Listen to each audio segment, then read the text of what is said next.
Hello everyone, welcome to my channel. If you have not already subscribed to my channel, please do subscribe to my channel. Today's topic is going to be a very short one. And title of this topic is Handling Datasets and Variable Names with Similar Prefix Using Wildcard.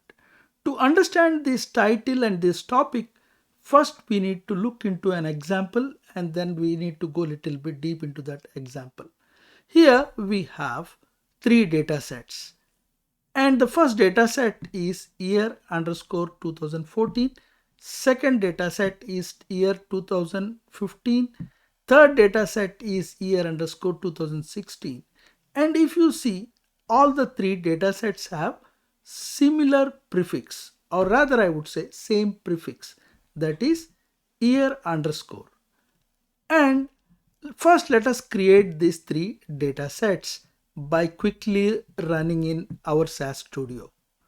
Now that I have ran the code and all the three data sets were created and log was all clean, now the requirement is to append all three data sets into one data set.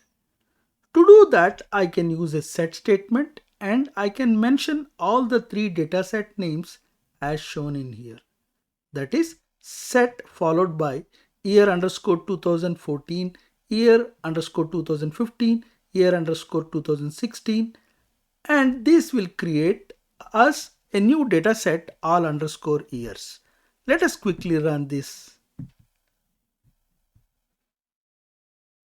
Now you can see that all the three datasets were appended and a new dataset was created. But we need not do this at all, and we can simply use a shortcut, and that shortcut is wildcard. Here all I need to do is in set statement I need to mention year underscore colon.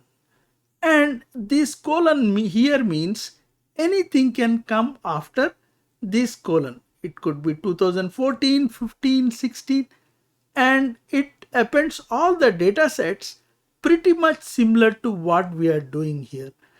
But one advantage of this kind of code is it is much shorter in the length. So always it is better to write and it is less error prone. In this way, we can handle lots and lots of data sets by using wildcard. Now let us quickly run this piece of code and see how this works out.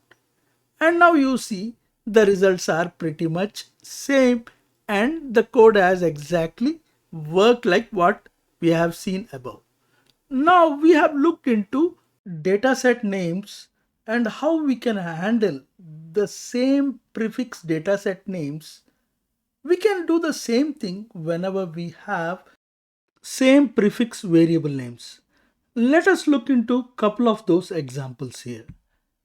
In here we have a dataset test in which we have variables id, name, var1, var2 and var3. Now let us quickly run this and create these data sets. And here I want to use or I want to drop these three variables var1, var2 and var3. I can do this by simply using drop equal to var1, var2 and var3. And let's quickly run this code too. And this drops those three variables. And instead of doing var1, var2 and var3, simply I can use var colon. And this works exactly like what we have seen above. And let's quickly run this code. Now you can see that it has dropped all the three variables and it was super easy to write this piece of code wherein all I need to do is var colon. Wildcard is very useful especially for variable names. Not only I can do a drop equal to var colon, I can also use it at various other places. One of the other ways I can use this is while doing a sum. While using the sum function, if I want to sum var1, var2, var3, all I need to simply use is sum, and then I need to say of var colon. This sums all these three variables and gives me the result. That's all for this topic. If you have liked this topic, please give it a thumbs up, share and subscribe. Thank you.